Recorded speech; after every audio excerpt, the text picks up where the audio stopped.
Николай Чаушеску Румыния Социалистік Республикасын 1965 жылдан 1989 жылға дейін басқарды. Бастапқыда өзін реформатор ретінде көрсете алып, тіптен 1968 жылы Кеңес одағының Чехословакияға әскер кіргізуін ашық айыптаған болатын. Соның арқасында батыс елдерінен қолдау да тапты. Алайда уақыт өте келе Чаушеску классикалық диктаторға айналды. Ол Сталин мен Ким Ир Сенді үлгі тұтып, жеке басқа табынушылық культін құрды. Елде портреттері ілінбеген жер қалмады. Бүкіл мекемелерде оның сөздері радиодан үздіксіз таратылды. Жұбайы Еленаны да культқа айналдырды. 4 сынып оқып, өмір бойы тігінші болған әйелді ғалым ретінде таныстырып, молекулярлы химия анасы деп атап, оған академик атағын берді. Билік құрған 25 жылда елде тұрмыс деңгейі күрт төмендеді. Сыртқы қарызды өтеу мақсатында мемлекет ішкі өнімнің басым бөлігін экспортқа шығарды. Азық-түлік тапшылығы күшейіп, халық күнделікті нан мен сүт үшін ұзын-сонар кезекке тұрды. Пәтерлерде жылу мен жарық жиі сөндіріліп отырды.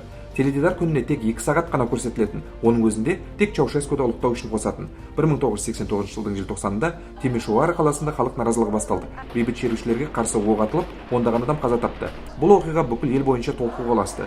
22 желтоқсанда Чаушеску Бухаресттегі орталық комитет ғимаратының балконына шығып сөз сөйледі. Зауыттар мен бюджеттік мекемелердің жұмысшыларын бұл демонстрацияға мәжбүрлеп жинады. Сонда диктатор тікелей эфирде бүкіл елге халық оны қолдайтын көрсеткісі келді. Алайда бір кезде жиналған жұрт диктатор құрысын және Тимишоара деп айқайлай бастады. Бұған дейін алдын ала дайындалған ұран сөздерді сөйлеген Чаушеску сасқалақтап, зейнетақы мен жалақыны көтерем дей бастайды. Бірақ енді тым кеш еді.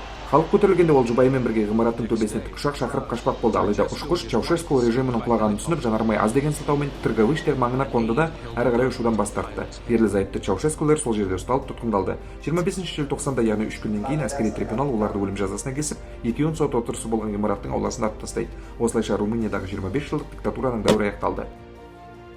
Бұл тарихи оқиға халықтың шыдамы әбден таусылғанда ең мықты режимдердің де құлайтынын дәлелдеді.